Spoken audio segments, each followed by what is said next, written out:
Hello everybody, welcome back to Skillweb. In today's tutorial, I will show you how to convert HEIC to PDF. So let's have a look now.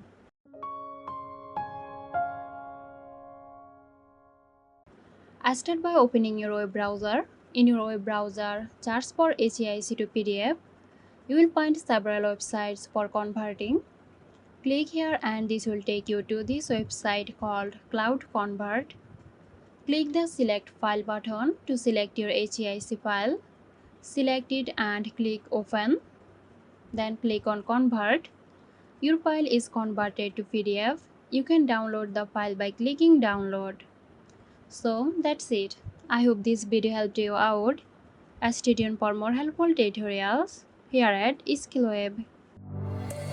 This video is sponsored by Girosoft. Girosoft offers graphic design, UI UX design, digital marketing and web development. Elevate your brand with Girosoft today. For more details, check the description box.